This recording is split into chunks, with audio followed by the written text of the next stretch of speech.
नमस्कार। मध्य प्रदेश विधानसभा चुनाव पर किसका पलड़ा भारी नजर आ रहा है, क्योंकि सभी जिलों का विश्लेषण सामने आ चुका है और इस हिसाब से मध्य प्रदेश में किसकी जीत हो सकती है, इस पर कुछ महत्वपूर्ण आंकड़े आखिर मध्य प्रदेश को लेकर किसका पलड़ा भारी नजर आ रहा है। क्योंकि समाजवादी पार्टी, यहाँ पर आम आदमी पार्टी और यहाँ पर बीएसपी ने अपने उम्मीदवारों का ऐलान किया है। तो मध्य प्रदेश में क्या इन उम्मीदवारों के ऐलान से कितना फर्क पड़ेगा, क्योंकि 2018 में 15 सीटों पर सीधे तौर पर यहाँ पर हार का सामना करना पड़ा था कांग्रेस के लिए, यहाँ पर 7 सीटें, जबकि भारतीय जनता पार्टी ने 8 सीटों पर हार का सामना करना पड़ा था।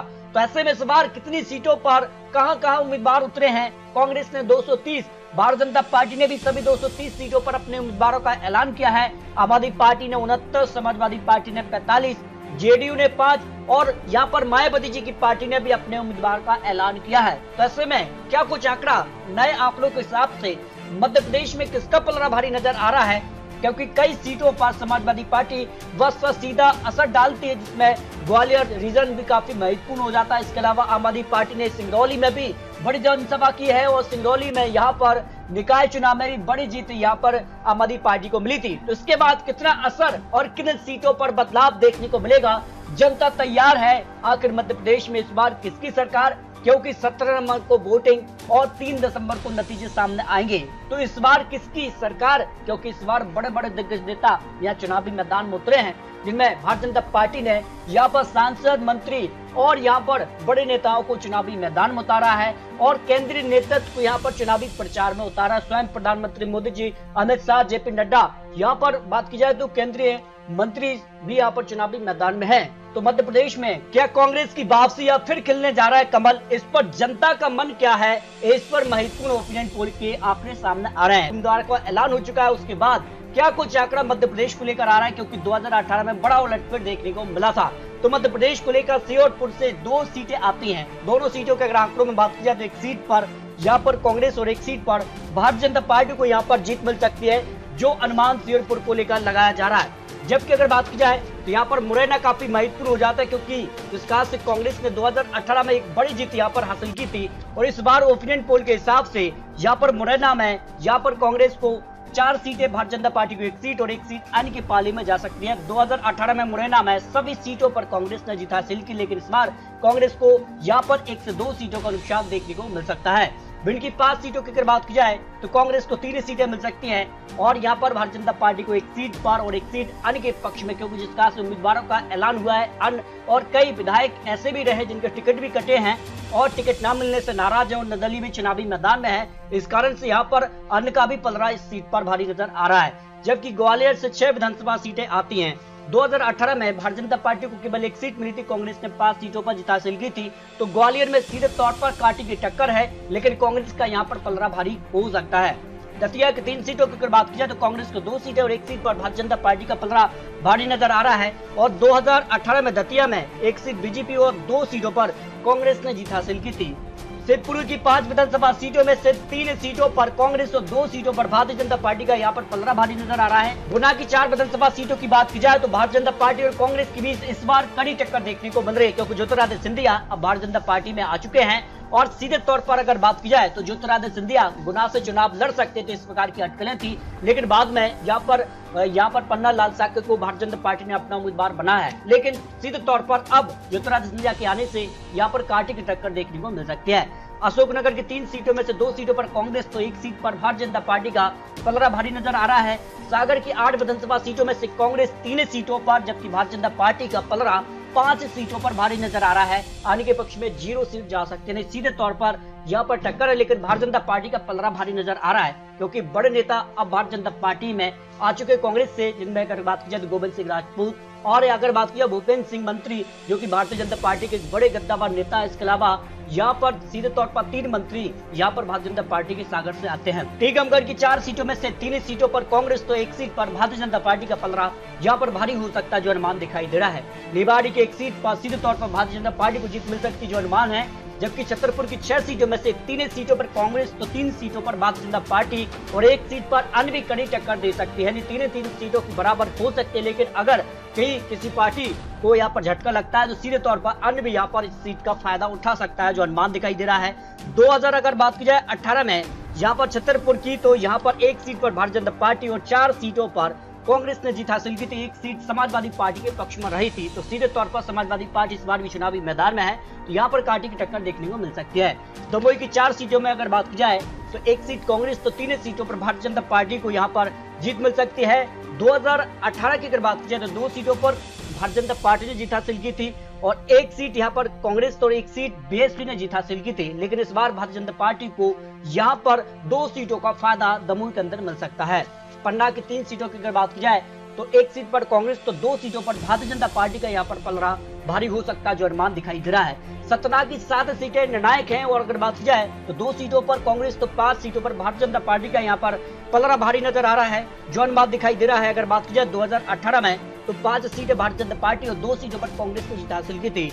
रीवा की 8 विधानसभा सीटों की अगर बात की जाए तो यहाँ पर सीधे तौर पर सभी 8 सीटों पर भारतीय जनता पार्टी ने 2018 में जीत हासिल की थी। लेकिन इस बार कहीं न कहीं 2 से 3 सीटों का नुकसान दिखाई दे रहा है। 2 सीट कांग्रेस के लिए और एक सीट आने के पाले में जाने की संभावना दिखाई दे रही है। जबकि सीधी की 4 सीटों में से सीधे तौर पर 2 सीट पर कांग्रेस, तो 2 सीटों पर भारतीय जनता पार्टी का पलड़ा भारी नजर आ रहा है। अगर बात की जाए 2018 में तो कांग्रेस को यहाँ पर एक सीट मिली थी, भारतीय जनता पार्टी को 3 सीटें मिली थी। इस बार एक सीट का नुकसान भारतीय जनता पार्टी को दिखाई दे रहा है, एक सीट का फायदा कांग्रेस को मिल सकता है। सिंगरौली की 3 सीटों में से 2 सीटों पर भारतीय जनता पार्टी और एक सीट पर कांग्रेस का पलड़ा भारी नजर आ रहा है। शहडोल की 3 सीटों पर भारतीय जनता पार्टी यहाँ पर कमल खिला सकती है, जो अनुमान दिखाई दे रहा है। जबकि अनूपपुर की 3 सीटों में से 2 सीटों पर कांग्रेस और एक सीट पर भारतीय जनता पार्टी का पलड़ा यहाँ पर भारी हो सकता है। 2018 में बात की जाए तो कांग्रेस को 3 सीटों पर जीत मिली थी, लेकिन इस बार कांग्रेस को एक सीट का नुकसान दिखाई दे रहा है, एक सीट का फायदा भारतीय जनता पार्टी को मिल सकता है। उमरिया की अगर बात की जाए 2 सीटों की, तो एक सीट पर कांग्रेस और एक सीट पर भारतीय जनता पार्टी के बीच कड़ी टक्कर यहाँ पर देखने को मिल सकती है। कटनी की 4 सीटों में से 3 सीटों पर भारतीय जनता पार्टी और एक सीट पर कांग्रेस का पलड़ा भारी नजर आ रहा है, जो अनुमान दिखाई दे रहा है। जबकि जबलपुर की 8 सीटों में से 3 सीटों पर भारतीय जनता पार्टी और 5 सीटों पर कांग्रेस का पलड़ा भारी हो सकता है। 2018 में 4 सीटों पर यहाँ पर कांटे की टक्कर देखने को मिली थी, लेकिन इस बार एक सीट का नुकसान दिखाई दे रहा है, एक सीट का फायदा कांग्रेस को मिल सकता है। डिंडोरी की 2 सीटों में से अगर बात की जाए तो यहाँ पर दोनों सीटें कांग्रेस के पक्ष में रही थी और इस बार भी दोनों सीटें कांग्रेस के पक्ष में जा सकती हैं। जबकि मंडला की 3 सीटों में से 2 सीटों पर कांग्रेस और एक सीट पर भारतीय जनता पार्टी का पलड़ा भारी नजर आ रहा है। बालाघाट की अगर बात की जाए 6 सीटों में से 4 सीटों पर कांग्रेस, 2 सीटों पर भारतीय जनता पार्टी का पलड़ा भारी हो सकता है। 2018 में यहाँ पर सीधे तौर पर कांग्रेस को 3 सीटें मिली थी, एक सीट आने के पक्ष में रही थी, तो इस बार सीधे तौर पर इसका फायदा कांग्रेस को मिल सकता है। सिवनी की अगर बात की जाए 4 सीटों में से तो 2 सीटों पर कांग्रेस और 2 सीटों पर भारतीय जनता पार्टी का पलड़ा यहाँ पर भारी नजर आ रहा है। नरसिंहपुर की 4 सीटों में से सीधे तौर पर 2 सीटों पर कांग्रेस और 2 सीटों पर ही भारतीय जनता पार्टी के बीच कड़ी टक्कर देखने को मिल सकती है, जो अनुमान सामने आ रहा है। छिंदवाड़ा की 7 सीटों में बात की जाए तो 6 सीटों पर कांग्रेस और एक सीट पर भारतीय जनता पार्टी को जीत की संभावना यहाँ पर दिखाई दे रही है। 2018 में छिंदवाड़ा की सभी सीटों पर कांग्रेस ने जीत हासिल की थी। बैतूल की 5 सीटों में से 4 सीटों पर कांग्रेस और एक सीट पर भारतीय जनता पार्टी का पलड़ा भारी हो सकता है, जो अनुमान दिखाई दे रहा है। हरदा की 2 सीटों में से एक सीट कांग्रेस और एक सीट भारतीय जनता पार्टी के पक्ष में जा सकती है। आपको बता दें कि 2018 में हरदा की दोनों सीटों पर भारतीय जनता पार्टी जीत हासिल की थी, लेकिन इस बार एक सीट का नुकसान दिखाई दे रहा है। होशंगाबाद की 4 सीटों में से एक सीट कांग्रेस के लिए और 3 सीटें भारतीय जनता पार्टी के पक्ष में जा सकती हैं। 2018 में सभी सीटों पर भारतीय जनता पार्टी ने जीत हासिल की थी, लेकिन इस बार एक सीट का नुकसान दिखाई दे रहा है। राजस्थान की 4 सीटों में से 3 सीट भारतीय जनता पार्टी और एक सीट कांग्रेस के पक्ष में जाने का अनुमान दिखाई दे रहा है। जबकि विदिशा की 5 सीटों की बात की जाए तो 5 सीटों में से 3 सीटों पर भारतीय जनता पार्टी और 2 सीटों पर कांग्रेस की जीत की संभावना दिखाई दे रही है।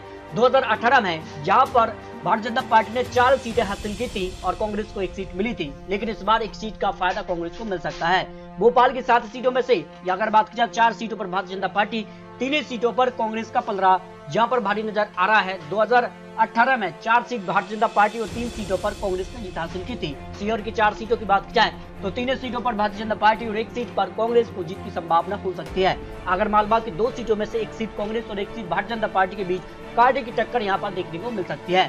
शाजापुर की 3 सीटों में से 2 सीट कांग्रेस और एक सीट भारतीय जनता पार्टी के बीच जा सकती है, यहाँ पर कांटे की टक्कर है। आपको बता दें कि 2018 में यहाँ पर शाजापुर में एक सीट भारतीय जनता पार्टी, 2 सीटें कांग्रेस के पक्ष में रही थी। देवास की 5 सीटों में से 3 सीटों पर कांग्रेस और 2 सीटों पर भारतीय जनता पार्टी यहाँ पर कमल खिला सकती है, जो अनुमान दिखाई दे रहा है। खंडवा की 4 सीटों में यहाँ पर 3 सीटें भारतीय जनता पार्टी को 2018 में मिली थी और इस बार 2 सीटें मिल सकती हैं। कांग्रेस को एक सीट का फायदा मिल रहा है, 2 सीटें कांग्रेस के पक्ष में जा सकती हैं। बुरहानपुर की 2 सीटों में से एक सीट कांग्रेस और एक सीट भारतीय जनता पार्टी के बीच कांटे की टक्कर यहाँ पर देखने को मिल सकती है। आपको बता दें कि 2018 में यहाँ पर एक सीट कांग्रेस और एक सीट अन्य के पक्ष में रही थी, लेकिन इस बार सीधा फायदा भारतीय जनता पार्टी को एक सीट का दिखाई दे रहा है। खरगोन की 6 सीटों में से भारतीय जनता पार्टी को 4 सीटें, कांग्रेस को एक सीट और एक सीट अन्य के पक्ष में जाने का अनुमान यहाँ पर दिखाई दे रहा है। बड़वानी की 4 सीटों में से 3 सीट भारतीय जनता पार्टी और एक सीट कांग्रेस के पक्ष में जाने का अनुमान दिखाई दे रहा है।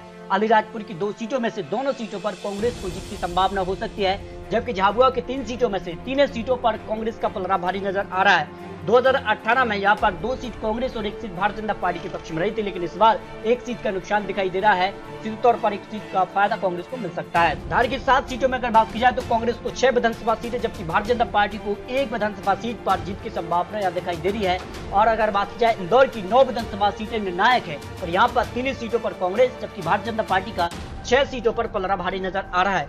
2018 में 5 सीटें भारतीय जनता पार्टी को मिली थी, जबकि कांग्रेस को 4 सीटें मिली थी। इस बार एक सीट का फायदा भारतीय जनता पार्टी को इंदौर में मिलता नजर आ रहा है, जबकि उज्जैन की 7 सीटों में से 4 सीटों पर भारतीय जनता पार्टी, 3 सीटों पर कांग्रेस का पलड़ा भारी हो सकता है जो अनुमान है। 2018 में उज्जैन के आंकड़ों की अगर बात की जाए तो यहाँ पर सीधे तौर पर 3 सीटों पर भारतीय जनता पार्टी, 4 सीटों पर कांग्रेस को जीत मिली थी, लेकिन इस बार भारतीय जनता पार्टी को एक सीट का फायदा यहाँ पर भी देखने को मिलता है नजर आ रहा है।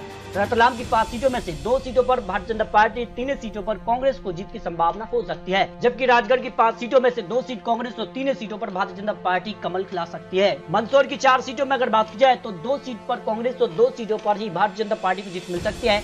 मंदसौर में भारतीय जनता पार्टी ने 3 सीटें हासिल की थी 2018 में, लेकिन इस बार एक सीट का नुकसान दिखाई दे रहा है। नीमच की 3 सीटों में अगर बात की जाए तो 3 सीटों पर भारतीय जनता पार्टी ने 2018 में जीत हासिल की थी, लेकिन इस बार यहाँ पर सीधे तौर पर 2 सीटें और एक सीट कर कांग्रेस को फायदा मिलता नजर आ रहा है। तो इस तरह से अगर बात की जाए मध्य प्रदेश को लेकर हर जिले के आंकड़े आपको दिखाए हैं 2018 की तर्ज, और वर्तमान में जिस प्रकार से यहाँ पर उम्मीदवारों का ऐलान किया है उस हिसाब से मध्य प्रदेश में इस तरह की तस्वीर बन सकती है। मध्य प्रदेश को लेकर जो अनुमान ओपिनियन पोल के हिसाब से 52 जिलों पर लगाया जा रहा है। फिलहाल आपको बता दें कि मध्य प्रदेश में कांग्रेस 108 से लेकर 125 सीट, भारतीय जनता पार्टी 100 से लेकर 118 सीटें और अन्य के पक्ष में 3 से 5 विधानसभा सीटें जा सकती हैं, जो अनुमान यहाँ पर दिखाई दे रहा है। यानी जिस प्रकार से वर्तमान में यहाँ पर जनसभाएं की जा रही हैं, बड़े बड़े ऐलान किए जा रहे हैं और यहाँ पर बड़े दिग्गज नेताओं को चुनावी मैदान में उतरने से भारतीय जनता पार्टी को इसका फायदा मिलता नजर आ रहा है। मध्य प्रदेश विधानसभा चुनाव के अंदर 230 विधानसभा सीटों पर वोटिंग होगी और नतीजे